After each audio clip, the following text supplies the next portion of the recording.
Dallas, Fort Worth. Let's go, Cowboys. This The Cowboys will go to the Super Bowl. is the SWBC Mortgage Dallas Cowboys Legends Show. Tony Dorsett has scored his first touchdown as a pro. Broadcasting live from the Cowboys Club at the Star in Frisco. Tony Hill, touchdown! Tony Hill! Brought to you by Geico. 15 minutes could save you 15% or more on car insurance. Mahindra Tractors. Get the best 7-year warranty in Texas. And by SWBC Mortgage. Prepare to win. Call SWBC for all your insurance needs. Now, your hosts, Mickey Spagnola and Bill Jones.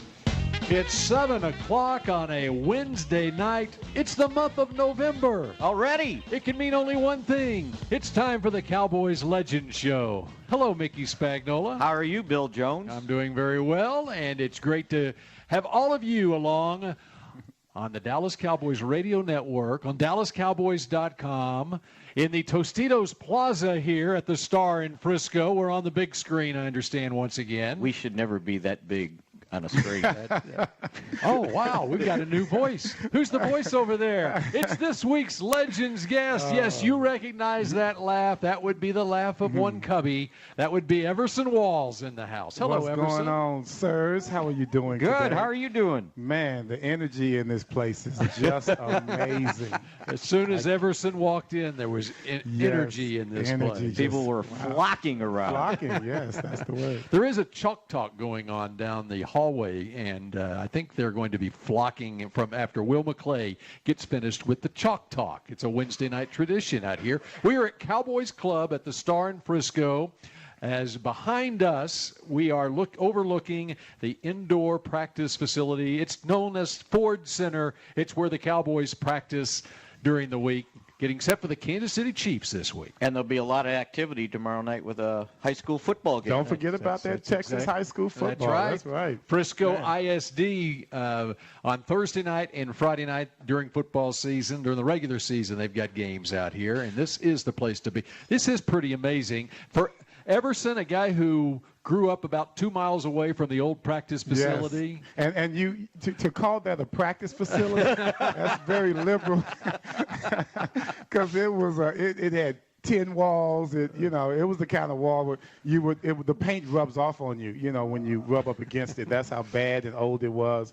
A couple of miles up the street from Hamilton Park, where I grew up. And I got to give a shout out to Frisco Heritage, Coach Shea Hendricks out there, worked with his football program, and he's doing a good job out there. But yeah, this is my town. This is my county. He used to. I have two counties, Dallas and Collin County. He used to ride his bike to the old practice facility. And that's real. Yes. Well, I grew real. up in Irving. I used to ride my bike to Texas Stadium. Wow, I wouldn't have believed you. Well, now we got guys on the Cowboys riding their bikes here to practice. That's right. Did you used to peek at practice? They didn't shoo you away? Oh no, they encouraged it. I mean, the fence was 6 feet tall.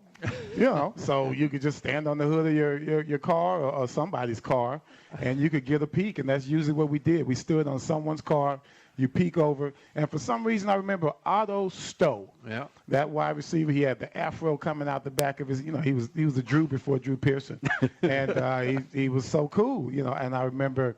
For some reason, I remember this big old white dude. It was Billy Truax. Yeah, that's got to be one of the biggest guys at that point I've ever seen in my life. And I was like, man, these guys must be crazy to play football. See, we're the same age, and so you grew up a Cowboy fan. Yes, I did. Of course, you went to Berkner. I went to MacArthur in Irving. Yeah. I think we stomped you guys a few times. Yeah, probably did. Yes, we did. Probably did. Did you play more than football in high school? I did. Basketball player? I played basketball only. And I tried to run track. I was a good hurdler, and only because my track coach was my dad's roommate from Prairie View, the late John Freeman. And he worked me so hard, man, because I'm from the hood, he's from the hood, so, I got to represent, so he's harder on me and all the guys from the hood than he is anybody else. And I remember he tried to make me pole vault. He thought I was this great athlete, so I was going to be this, You know, Catholic. Yeah, some crap like that, right? So, you know, he tries to teach me how to pole vault. I had never pole vaulted in my life, and I don't think he knew how to teach it. He was just hoping I would just kind of catch on with my amazing athletic ability, and that did not work, man. I almost broke my neck a few times. Did you make the pit at least? No, I missed. did not. Of course I did. I was a pole vault. I don't know what the heck I'm doing. I'm upside down, and I had no idea. And that was probably before the pole started bending, Yes, right? yeah, we're talking little stiff 1973, ones. 74, yes. And you said you played basketball only. You played basketball only in addition to football. You played Yes, football too. I did play football my senior year. Okay. And I only played football because I got kicked off the basketball team. You know, and it was just like that. Don't tell me you were a rebel back then. Oh, I definitely was, but no cause then. You know, okay. I had cause here, but no cause then. I was a So rebel do you with remember no playing cause. basketball against Mr. Peppermint's son? No, I don't. No, he's Jerry probably Haynes. He played at one of the Richardson schools. He played at probably either J.J. Pierce. That's why the rich kids went. Yeah. You know, they didn't bust the blacks to that school. Yeah, like, nah, we're gonna go Lake Highlands, Bergner, you know, Richardson. Yeah, the Baxter boys. that's right. That's right. Find somebody they could beat, right? That's right. That's right. All right. So what do you think of this Cowboys team this year? You know, I am afraid. Actually, I was very confident before the season started, and now I'm just a little bit more cautious in my optimism. I think they're a team that's still on the way to be better. I still think that the defensive line is a big time surprise. Irving coming back and with Lawrence doing so well, that is a good thing. If we could just, you know, build the secondary and everybody else around it, teach them how to capitalize off of the pressure that they're receiving from these two guys. They need Everson Walls back And there. I keep telling them, man, I'm talking to Byron Jones. I'm talking to these guys. I'm putting out hits on the radio. Come on, man. Pick something off, dude. How many interceptions do we have for this season? 3. Yeah. Wow. Byron Jones got I had pick 3 six in last 3 play. games my rookie year. That's right. All right, just to put it in perspective, Everson Walls, of course, out of Grambling State University, Yes, playing for sir. the great Eddie Robinson. That's His right, baby. rookie season in 1981, how many interceptions did Everson have? He had 11. 11. And that was regular season. Yes. How many in postseason? 2. Two more. So there's 13 right Should have there. had one more. All right. Okay. 19. How did you not get any in the 38-0 game, playoff game against Tampa Bay? Doug didn't want to come at me. Doug was the quarterback. Oh, I so was he with knew. Doug at Grambling. Yeah. They had played us, I believe we had played them earlier that year in the regular season. I'm trying to remember. And he kept trying to come at when I was knocking all that crap away, man. like flies, just swatting it away like flies. Because I looked at the interceptions in that game, and I think Dennis Thurman. And, Randy White had Yeah. one, or No, or Randy Too had Tall. one in the No, San Francisco that was in game. San Francisco. Yes. Too Really? Tall had one in that game. Yeah. You know, but games like that, I don't want an interception. I feel like trash time. I feel like Take garbage one time. when it's 38-0. You know, when I got my picks, it was always like Monday Night Football, Sunday Night Football. Because he was a Yeah. prime That's time a prime player. time. I was prime before prime. You see? Come on, man. All right, so in 81, 11 picks in the regular season, 2 in the postseason, and then, of course, it was a strike-shortened season in 1982. Hey, think about that. I had 7 picks that 7, year right? in Right, 9 7. games. Just think if we'd have gone 16. I probably. At You least think I 11. did a Night Train Lanes That's exactly record, right, man? Huh? yeah. Come on, boy. Just the what ifs, right? Yep. Led the league 3 years, too. Yep. So how many players in NFL history led the league in interceptions 3 years? You got me on that one. It was Everson. don't know that? No. Everson and one other player. One other You don't person. know the other play? Come on. Dion. No. Please. Night Train Lane. No, that's a good guess, though. No. Good guess. More modern. Yeah, definitely more modern. More yes. modern. Is he in the hall yet? Did he make it? Is he even? He hasn't been up yet. No, I don't think He he's- hadn't been up yet. Be up there. Yeah. Out of the U. Out of the U. Good one. Good one. Out of the U. You still got me. That would be Ed Reed. man. Oh. Come on, Ed Reed. Ed Reed. I was thinking cornerbacks. Yeah, you probably thought Ed was older. So he came in the league looking like he was 50 or something. Got that beard. He was working that beard. So were you a wide receiver at Berkner? Of course. Yeah. With all that speed? Oh, man, I was Drew Pearson. Yeah, come on. Who else could I emulate? You can't emulate Bob Hayes. I was slow as Christmas. So was Drew.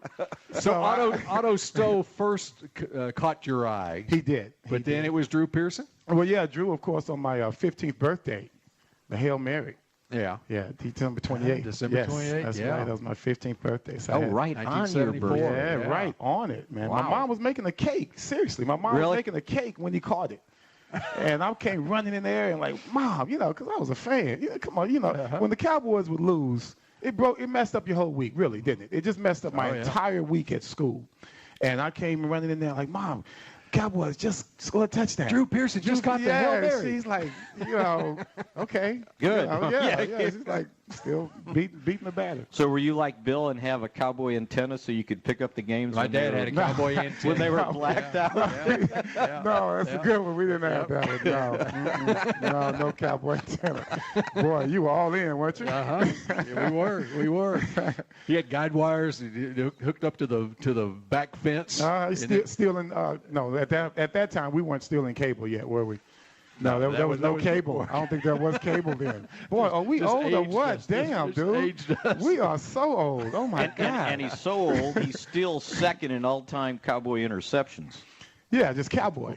At 57 Cowboys. overall, Yeah, Cowboys. 44 with the Yeah, Cowboys. because you got a bunch when I you don't know went why they to make that distinction. the Giants. Well, because I looked at it in Vicky the just Cowboy. But they Boy, do make that distinction. Yeah, they do. Yeah, and I would think that if I get more than any cowboy, then that should really So with the Giants, you had 6 the one year, 6 and then 4 for the next year. the next year. Yeah, when you only played.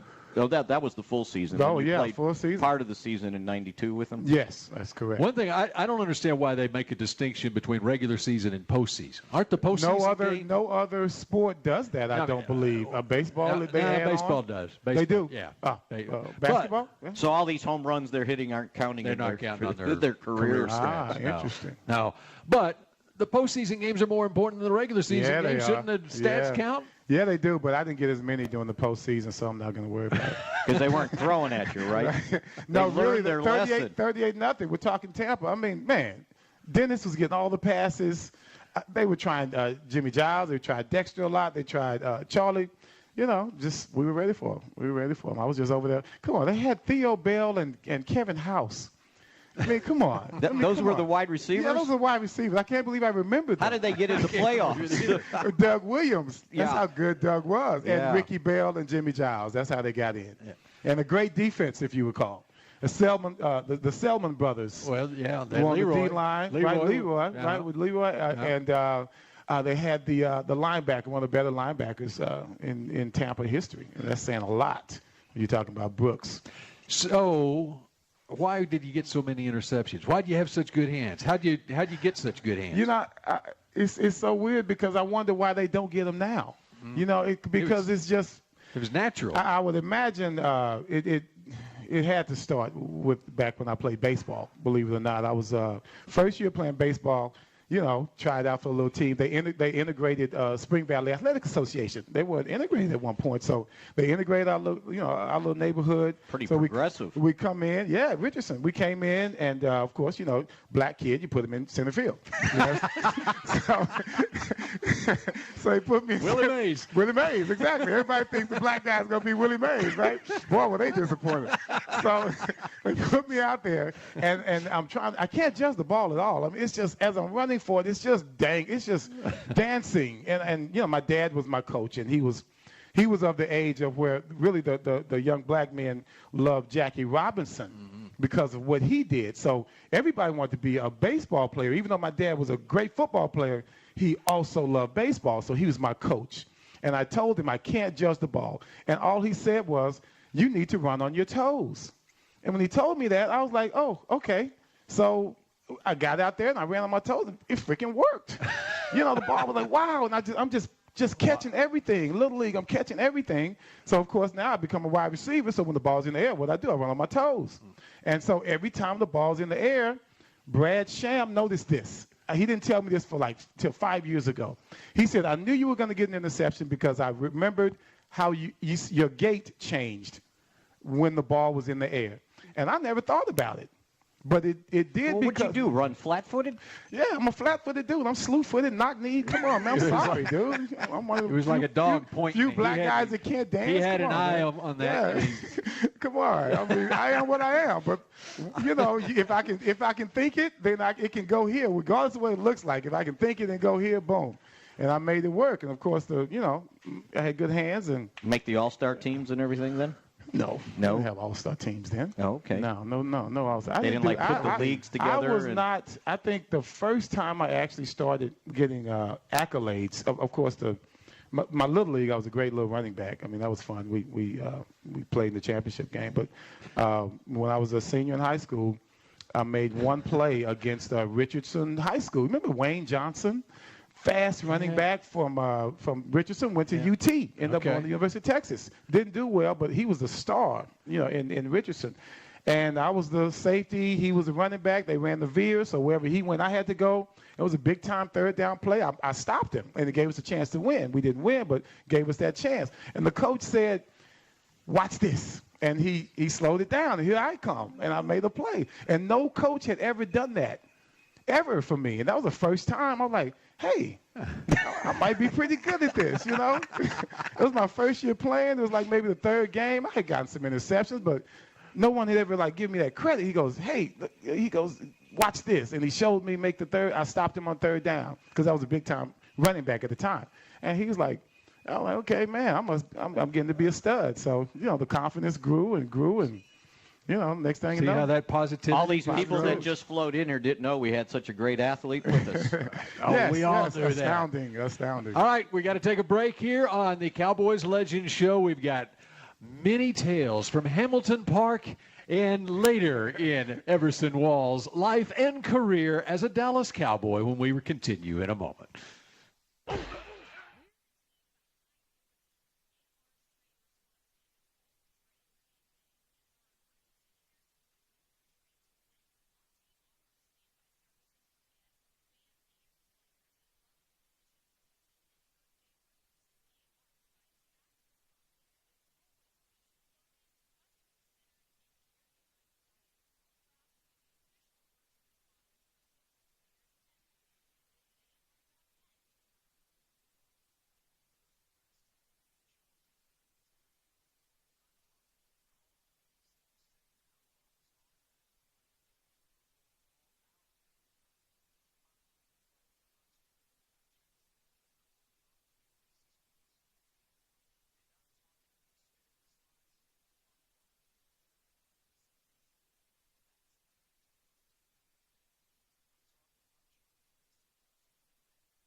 7,200. Back. It's a touchdown. It's a touchdown. Oh, Big Ben struck midnight. To the SWBC Mortgage Dallas Cowboys Legends Show. Broadcasting live from the Cowboys Club at the Star in Frisco. SWBC Mortgage for more than 40 years. SWBC has been helping people, companies, and financial institutions prepare to win in Texas and across the country. Visit SWBC.com to learn more. And welcome back to the Dallas Cowboys Legend Show as we are at the Cowboys Club at the Star in Frisco here at Ford Center. We're here each and every Wednesday. And I am Bill Jones along with Mickey Spagnola. And our special Legends guest this week is the great Everson Walls. During the break, Everson and I were taking a trip down high school basketball memory lane. Boy, and they were all-stars in these stories, let me tell you. Yeah, we were very They're bad. getting better. It was great. Great stuff. Oh, man. So, Mickey, where do you want to go with Everson this segment? Let's take Everson, and we didn't get a chance to talk about this, but 2 weeks ago, he was in San Francisco when we were there. The Cowboys played the San Francisco 49ers, and they were having a day for Dwight Clark, who's suffering from ALS. And this man was there because of their connection with the catch. Correct. And I didn't realize, I mean, I knew you were in it the whole bit, but I didn't realize you guys were tied so closely on just that one play for all these years. Yeah, because it goes past professional. You know, it went past that game. We played against each other a couple of times after that, I think, but it wasn't until I met him at an awards banquet, like around, I think it was 82, maybe 85. I can't remember which awards banquet, but he comes up to me and just kind of introduced himself, started talking to me about getting my money from Kodak for the catch. For the picture? Yeah. That was the first time I ever officially met him. You know, he comes up there and he's got a little drink in his hand. You know, he's feeling pretty good. And he comes up to me and my mom was with me and my girlfriend at the time, Sherelle. Okay. You know, and so his wife now. Yeah, wife now. And so we're at an awards banquet. And the first thing he does when he comes up to me, he goes, "Hey, Everson, did you get your money?" And I go, "What are you talking about?" He said, "Kodak paid me $10,000 for the catch." Because they were running that commercial with Barbra Streisand, The Way We Were, and they're singing it's in freaking slow motion. And like, God, this is the longest commercial ever, right? So the first thing he does, he says, "Did you get your money?" I'm like, "No." He said, "They paid me $10,000." And I told them, I said, "Well, Joe threw the pass, and they paid him $5,000 right there on the spot." And I'm like, son of a gun, right? I'm getting, just roasted for this play, and they're getting paid for it. I'm in the pictures also, so I'm thinking, hey, thanks, Dwight, and I go try to get my money, but eventually things got better from there. But still, he comes up to me and didn't even introduce himself. That's the first thing he says to me, and I thought that was kind of cool. I can't see Joe coming up to me, Joe Montana, going, "Hey, Everson, did you get your money?" But that was really cool. He did not have to do that. Yeah. He did not have to do that. And because of that and my contact with Kodak, I ended up going to a great Super Bowl, watching my former teammate Doug Williams win the Super Bowl, set the record, all of that. I was there for that because the 87 season, is that right? 87? Yeah, yeah. It was the strike season. It was. And so that was so cool, that he did that. So I'm assuming, I'm looking around the room here. Everybody knows what the catch is. You all good on that? Dang, there's a bunch of people in here all of a sudden. I told you they were coming in. Everyone but Smacker. Yeah, Smacker Miles, who has the wireless microphone, by the way, if you have a question for Everson. Smacker is the youngest one in the room. Let me turn around. I'm sorry, guys. I got my back to you. So, Smacker, do you know about the catch, or do we need to explain it? I don't. I'm sorry. Oh, she's so young and cute, isn't she? No, wait. I'm not getting the Cam Newton moment. I am so sorry. We're not going there. Smacker is the daughter of Les Miles. Oh, nice. There you go. Nice. And You're a Louisiana girl. Yes, I am. Right on. I have a question for you when you get a chance. Go ahead. I'm ready. Go for it now. Go for it. How many interceptions do you think you would have against the present day spread Oh, offense? man, that is a heck of a That's a coach's daughter's question right there. there. Right. And she did mention the spread offense, too, by the way. Yeah, and if you could touch on the progression of the passing game.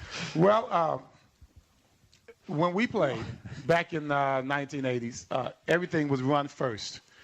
We had great running backs. Eric Dickerson, Tony Dorsett, to me was the ultimate. Walter Payton. I mean, you just go down the line with these outstanding running backs who were the focus of their offense. And we were still, I brag on myself, but I also brag on my teammates a lot as well.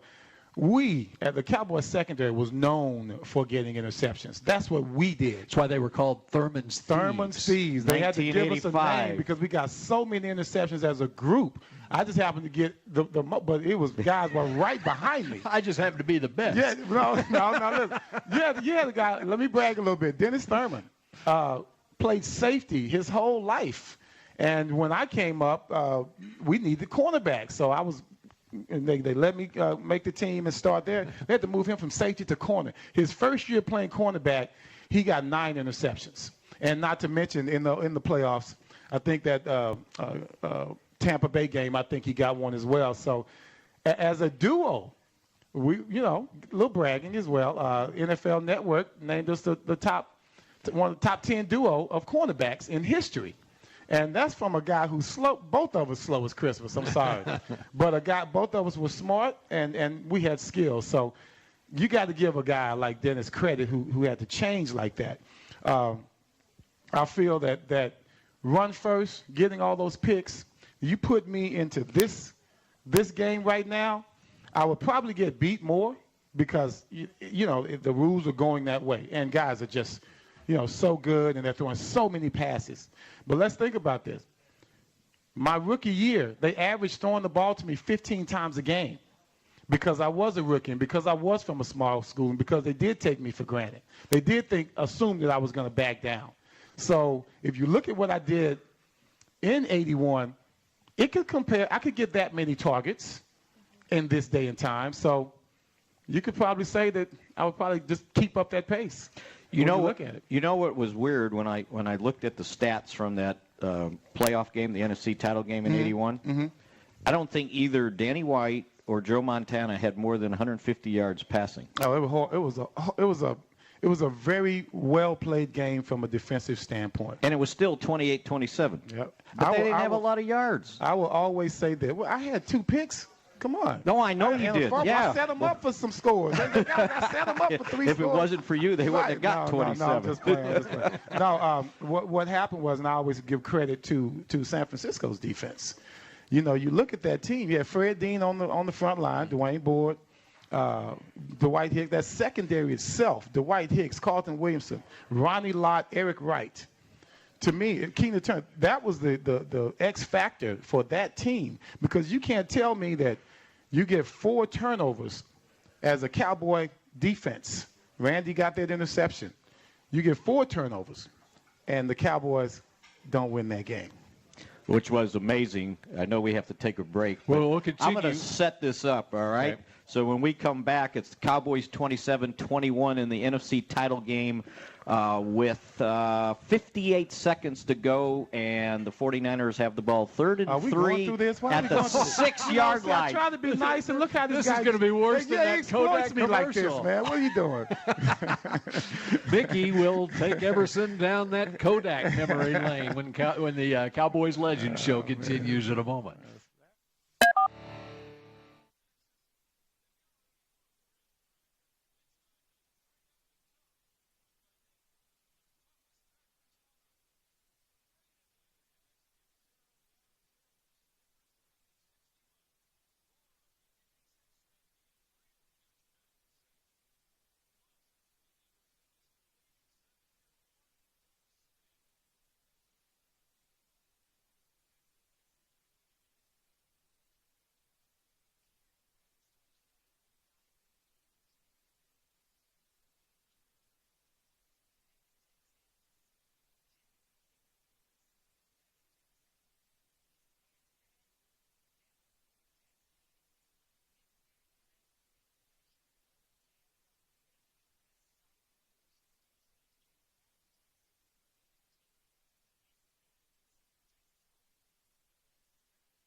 Taxes, fees, and restrictions apply. Limited time offer. See store for details. It's a touchdown. It's a touchdown. Oh, Big Ben struck midnight. To the SWBC Mortgage Dallas Cowboys Legends Show. Broadcasting live from the Cowboys Club at the Star in Frisco. SWBC Mortgage presents the Cowboys Legend Show, and for more than 40 years, SWBC has been helping people, companies, and financial institutions prepare to win in Texas and across the country. Visit SWBC.com to learn more. Bill Jones with Mickey Spagnola, along with Everson Walls, 57 career interceptions in his regular season career in the National Football League. We've got Smacker Miles with the wireless microphone, and one of the guests here at Cowboys Club at the Star in Frisco has a question, right, Smacker? Yep, here he is. A question? It was more of a comment, right? It was definitely a statement. He was going to get us into the catch. Your name first. John Butcher. Okay, John Butcher. And I appreciate you guys a lot. And so the catch, I grew up a Steeler fan, but the catch was the first moment for me that I truly cared about the Cowboys, because I was so mad at Joe Montana and, Clark and just all these guys. I was just so mad about it. I was a young kid at the time. Growing up as, I was born here, grew up across the Midwest, and, it was two teams to root for in the Midwest. It was the Bears or the Steelers. At the time, the Steelers were good. Bears kind of stunk it up. We're well aware of that. So those were my choices, right? But, yeah, that was a catch. So I do appreciate it. And you're one of my mom's favorite players of all time, and I know you don't like hearing that, because that makes you, Yeah, I used to, the sexy ladies used to like me, man. Now they say, my mother loved you. My grandmother, father. I'm like, okay, thank you for that. All right, so since he set you up, why don't you just take us through what you remember? In regards to that play? Yeah. Oh, do I have to go through all of this, man? Oh, my God. I thought you were going to play it. You're not going to play it? No, play it. Yeah. I thought you were going to have an audio or something. It was just, we had just gotten our fourth turnover. I remember I got an interception like midfield. So we're setting it up. We're thinking it's over. It's like 5 minutes to go, I think, is when I got the pick. Cowboys go down. Once again, 49ers defense. Young guys, man. I'm telling you, some young kids. Dwight Hicks was 2 years in the league. Ronnie came with me. I believe Carlton came in with me. Class of 81. Heck of a defensive class, Wright. By the way. Eric Wright. Heck of a defensive class. University of Missouri, but that's right. Whatever. Anyway, so we ended up going down and getting a field goal. We were supposed to score a touchdown. With that kind of momentum, you're thinking it's over. We go down, we score a field goal. That leaves it open. That leaves the door open. 27-21. Yes. And Joe comes down. He's hitting on all cylinders. The X factor for that drive was we were known as the best 2-minute team in the league. We ran what they call a 2-man, 8-man. I mean, we just manned up and 2 halves the field, and we shut everybody down. And so Bill Walsh, he gets paid big money to coach as well. And he comes up with a game plan to where, okay, if you're going to play man-to-man, then the weakness of that is you have to play against the run. Mm-hmm. So while we'll land up playing 3-man, 8-man, I'm sorry I said 2-man, 8-man, it was 3-man, 8-man, here comes Linville Elliott around the end. Of all people. Yeah, so our linebackers getting blocked off by the man-to-man because our wide receivers are blocking him off with us, and here he comes around the end with a pulling guard in front of him. Mike Downs and Dexter Cleanscale and Charlie Waters have to come from deep to try and make a play. So here they are chopping up yards coming down the field. Then we make the adjustment. We go to another safer man-to-man defense, and then that's when Joe starts hitting us. I swear to God, it was one play. It was on the sideline. And I don't know how the heck this ball got by my hand. I mean, I was like right there. I mean, my hand was right there. And his hand's right by my nose right now. Right. If you don't know, yeah, he's smelling my lotion. And he was just dropping dimes, man. I mean, he was just dropping dimes all the way down the field. And eventually got down to that one play, and I think it was 3rd down. So, possibly a throwaway play. But they came with this one play they always come with. They go with Solomon in motion some kind of way, either coming from the other side or doing a half motion and coming back. And they snap the ball while the defensive back is in the wash behind the center, behind with the motion. with the motion. So as he comes out, it should be an easy throw. Dennis Thurman's smart. No matter how fast you are. Dennis recognized what's going on. So boom, he blocks that off right away. So Joe has nowhere to go. Here comes Ed and Larry Bethea, if I'm not mistaken. So they're, wailing at him. I'm still pissed off about that. Like, man, just tackle the little dude, man. You're freaking 6'9". Tackle the guy. So they're wailing away, and Joe does a little pump fake, get him up in the air, which, good quarterbacks do, and he throws it. To this day, I say he's throwing it away. But like most controversial plays, Michael Downs, who's right there inside, it was my job outside, which is where the ball was caught. Mike said, no, he thinks it was a deliberate pass. And so, And there you go, flashing by. Yeah. Well, see, when I never saw the flight I never saw it being released. So the first time I saw the ball, it's open in the air. I'm like, oh, that sucker's going out of bounds. And he had to throw it over too tall. It's fourth down. Yeah, he had to throw it over too tall. Exactly. Yeah. And I never had a chance to actually jump for the ball. I'm going this way because I'm assuming that's where the ball is going. And that's why in the picture you see me doing this, and then he's coming this way because he saw the ball. And I always get mad at myself because it was that moment where I should have stuck to what I do, but I changed my thought process because, I remember Tom used to always get mad at us because we were interception happy. We just get interceptions, man. And I don't think he'd ever seen anything like that. So he's like, hey, guys, take it easy. You know what I mean? Don't get so happy about it. He just kind of, just like we're young Colts. Hey, man, you guys take it easy. Don't be so interception happy. So this particular time I said, I'm going to keep my eye right on him. He ain't going nowhere. It's like basketball. I'm going to front him all the way. But if I'd done what the heck I do, then I would have been looking at the quarterback just like he does because that was my style. Right. So I always fault myself for not sticking to my guns. So as painful as that is, that was the story on why you were in San Francisco last week or 2 weeks ago for the Dwight Clark and day. we were going to get into that. I'm sorry we got all off track. But since the catch, we've done a lot of signings together, and we've gotten to know each other off the field. So we talk all the time. And he's always very respectful.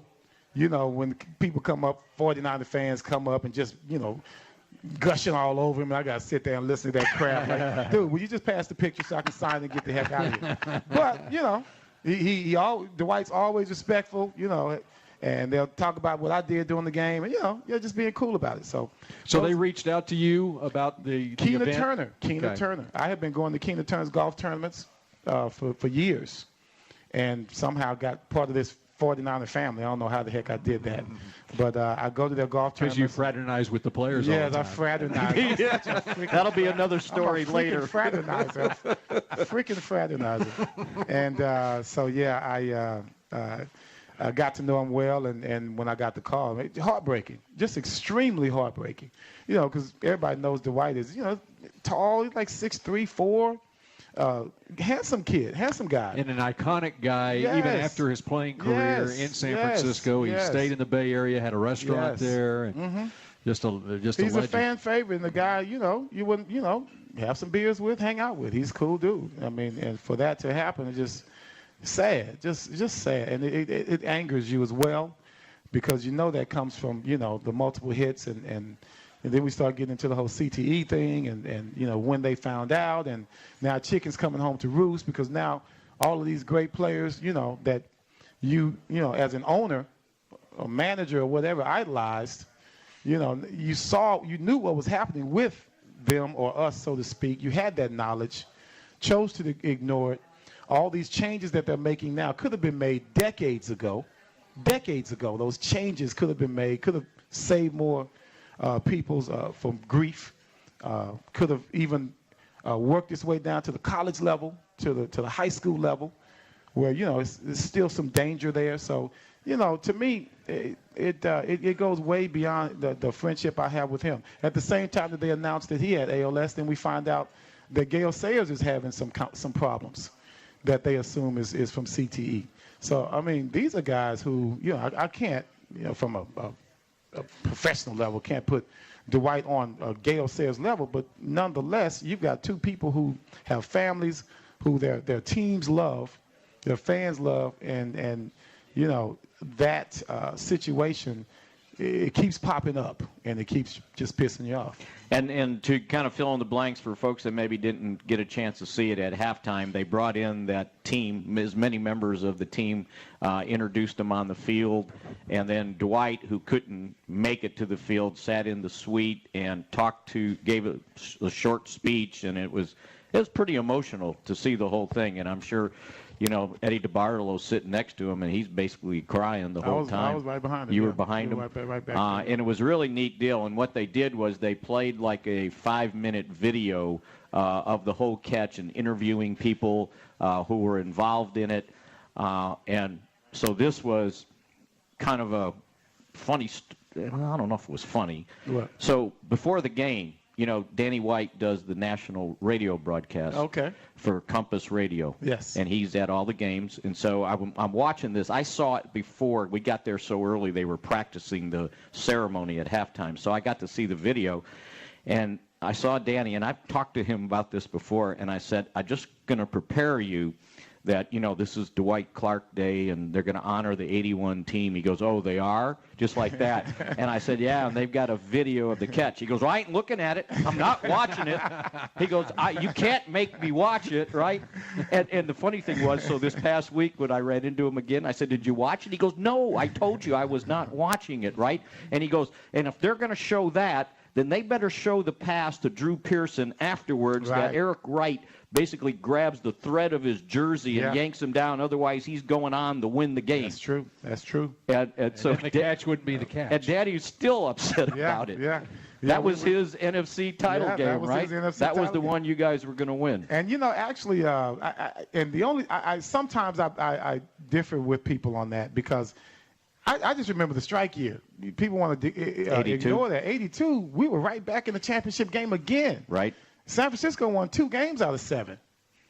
We were right, 2 games out of 9. We were right there, and still had a chance. I mean, the game wasn't as close, but you look at how Hogaboom brought us back. There was still some drama in that game as well, to where something happens one way or the other. We have an entirely different ball game.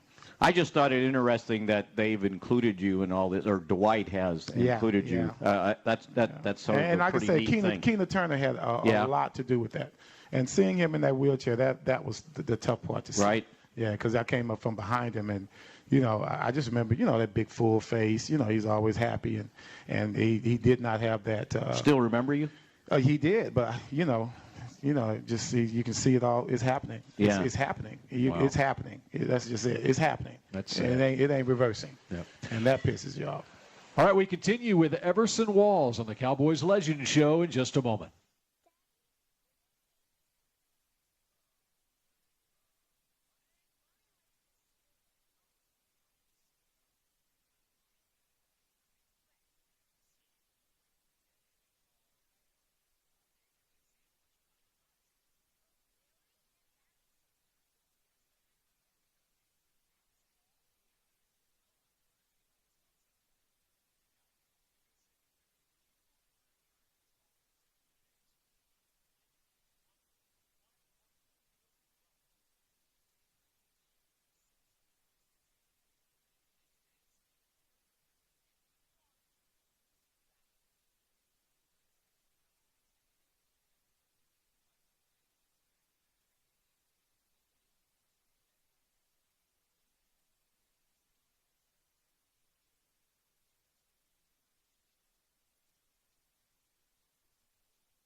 like to hear? We call 1-866-GET-SWBC. Oh, honey. Back. It's a touchdown. It's a touchdown. Oh, Big Ben struck midnight. To the SWBC Mortgage Dallas Cowboys Legends Show. Broadcasting live from the Cowboys Club at the Star in Frisco. We are back with Everson Walls on the Cowboys Legend Show from the Cowboys Club here at the Star in Frisco Ford Center, and it's brought to you by SWBC Mortgage. And for more than 40 years, SWBC has been helping people, companies, and financial institutions prepare to win in Texas and across the country. Visit SWBC.com to learn more. Smacker Miles has the wireless microphone. Got a nice crowd here now, and a question from the audience. Smacker. Yeah. Yes, here's Driscoll. Hey, 57 interceptions, that's amazing. I mean, the Cowboys now, they can't even envision anything like that, that's got to be a fairy tale or something, right? But, matches your age, so, you should. Very good, my man. Yes, it's a good thing you didn't have a bunch more touchdowns as you'd be older. So. Oh, no. I actually wish I could have been like Deion, man, and just catch it and just go to the house. I remember against the Raiders, and Brad Sham always says that this was that turned around our '86 season and said we were headed to the playoffs if it wasn't for this play. Mark Wilson's got a guy coming across the middle. I pick it off, in route. I pick it off and I'm like I was back in a Pee Wee league.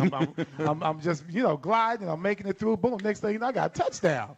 And here comes Ed Jones. I'm 5 yards in front of the guy that he just decides to just dive into the back of this guy's legs. So they brought that back. Now, we didn't score after that. But Brad believes to this day that if that would have counted, our 86 season probably would have been a whole lot different. And, hey, who knows? I might have had a lot more touchdowns. I don't know. You were our Dak that year, you really were. You were the guy. All the fans fell in love with you. But nowadays these guys wear gloves and all. You didn't wear any gloves. You didn't have all that stuff. What are they missing? I mean, I see these guys drop ball after ball, trying to do an interception. What did you do different? I mean, is it? I have to say, when I first came in the league, yes, I did not wear gloves. As I got older, I did. It seems to give you more confidence with your fingers. You see, I have a couple of them in bad shape, and that's pretty much par for the course. And so sometimes it seems like the glove gives you a little bit of stability, but it does not affect how you catch the ball. As a matter of fact, these days, I think the gloves have a little more stickum on it. Yeah, it makes that should help. It's like a magnet. But when it all comes down to it, if you want to get interceptions, you have to practice interceptions. And I've always said that interceptions are contagious. Somebody put it in my head. I have no idea who it was, but that was in my head. When the ball's up in the air, it's like basketball. You go up and you get the freaking rebound, your highest point. That's what our coaches, you get drilled at every day in practice. And obviously, it was guys that thought just like me. When I went to Grambling, we had never led the nation in interceptions. But when I got there, me and my boys, we all led the nation in interceptions, okay, all of us as a group. Got to the Cowboys. They had never led the nation, the league in interceptions. We did like 4 or 5 times, if I'm not mistaken, because that was our mentality. It's contagious. And to me, if it's not preached, then you can't teach it. You have to preach it. It has to be part of your mindset. And to me, it's just elementary. That's what we grew up doing. We grew up catching the ball. That's the first thing you do is catch a ball. First thing you don't do is put on shoulder pads and hit somebody. You catch the ball. And why it's so difficult, you got me, buddy. Here's the other thing, as you can see on DallasCowboys.com, he's got some big hands, too. Mickey, put your hand up. Yes, I know. No, do I have to? Mine were made for a typewriter, okay? No, you should see my dad's hands. My baby brother said he said he could change a tire without tools. His hands were like huge, man. I mean, scary. So scary you started as a rookie. Whose job did you take? Steve Wilson. Okay. Steve Wilson. He ended up going to Denver and going to the Super Bowl himself with the Broncos and John Elway. In '85 against No, it was around 86. That was 86 when they lost to the Giants. To the Giants, right? When they lost to the Giants. Yeah, that was 86. So since we punished you going over the catch, You did win a Super Bowl. Yes, thank you so much. 1990. Wow, yeah. I was a successful person. Yes, thank you. Yeah. And I tell them, everybody over here feeling sorry for me. And I tell them every time we have him on the show that I've got the SI cover of him celebrating after the game, and I'm always going to bring it to get him signed. And of course, never bring it. Never bring it. And you knew I was coming. You called me. Yeah, remember? I know. Yes, I know. And I always thought that the best story you had from that game was when you guys won in San Francisco right. and flew home. And why don't you tell them what you guys – or you didn't fly home. You flew straight to Tampa, we flew right? Straight. It kind of reminds you of the commercial with Transparency with Southwest. I'm giving them a plug, but the airline company where the guy's like, I believe in you guys so much. Right. We're going to go straight to it, and they lose the game. Well, we did that. So I thought the commercial was so great. We didn't want to go from New Jersey to San Francisco for the championship game and then back home and then go down to Tampa.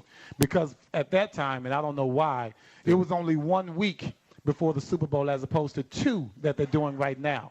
So we didn't want to go back home and then back down to Florida. You know what? We're packing for 2 weeks. So, that was the confidence we had. We're packing for 2 weeks. I don't care what happens because we're going to make it to the Super Bowl. And we actually did. We didn't go on Southwest Airlines, but we actually did make it to the championship game. And when we first got there. So it must have been a party all the way. Oh, my goodness. You don't like a 5-hour flight? Yeah, that's when they had alcohol on the plane. Now we're more politically correct these days. But as I got down there, one of my former teammates had also left the Cowboys and gone to the Giants. His name was Steve Diassi. Yeah. His son is the center for the Giants to this day, and that's what Steve did for us. He snapped the ball. Long snapper. And so we were still buddies. So we go down there, and the first thing we do is we rent a car, and we go to Tampa's Sombrero Stadium. That's what they call it, Sombrero. At what time in the morning? Man, I don't know what time. It was like 1 o'clock, 2 o'clock in the morning. And we drove up and we tried to walk on the field, and there was a security guard there. And he came up and confronted us. But we told him who we were. We told him what a big moment this was for us. First Super Bowl coming from, at that time, a losing Dallas situation. 1-15. 1-15, 2-14 before that. Don't forget that year. Yeah, that was 3. You had 3. 3. I'm sorry, banner year. Don't cheat yourself. Yeah, sorry. Yeah, banner year. And so we just went there and we just reminisced. We kind of just that was our moment because man, whoever thought that we would be here after losing so much in Dallas, and us being good friends and us ended up on the same team, and coming here and playing well and being a part of that whole situation. Man, it was something that we had to just kind of stop. So did you go out on the middle of the field or what? Yeah, we were all over the field. They turned the lights on for you? No, they didn't do all of that. Didn't do that much. No, it's not the natural. No, it's not. I was not Robert Redford. No. All right, we got 2 minutes left. Do we have another question? Yes, here's Melanie. Okay. Hi, I'm going to take us back to something you said right before the last break. Okay. As a mother to an aspiring Cowboy, a cute 8-year-old, sweet as can be, what is your take, knowing what you know now, on the CTE? Would you allow your 8-year-old son to play tackle football? Well, I kind of knew some things were going on at that time when my son was younger, and I still let him play. I did, and he's built different from me. He's a bigger kid, so he's the guy that probably gets his head hit every play. He's more of a defensive lineman, offensive lineman, and there are times I did worry. Yeah, but it's what he wanted. I know it's a little bit naive for me to just say, hey, I'm going to let an 8-year-old, determine, his own life. But it's something about, the sport itself that I think would teach him a little bit of discipline. And the other thing is he's too freaking big for flag football. He's too freaking big. That would have been a disaster. And that's kind of at that age what they should play, right? Yeah, flag football. And yes, I would say that. The more we find out, yeah, I think flag football is better. All right, final 30 seconds here. So you think this Cowboys team can get on a roll here? I really do. I think regardless of what happens with the running back situation, I think Dak is prepped for this. I hope his offensive line is, and that's what I worry about. They've got to get their stuff together as a unit. Everson, this has been great. We could do another 3 hours with Everson. Oh, I don't think that your budget is big enough. I Everson. had a question come up, and we never got to it. It was from Roosevelt. Roosevelt, He wanted to know why you couldn't beat whatever school he or team he was playing with. He probably went to a heck of a school. We'll see you next week on the Cowboys Legend Show.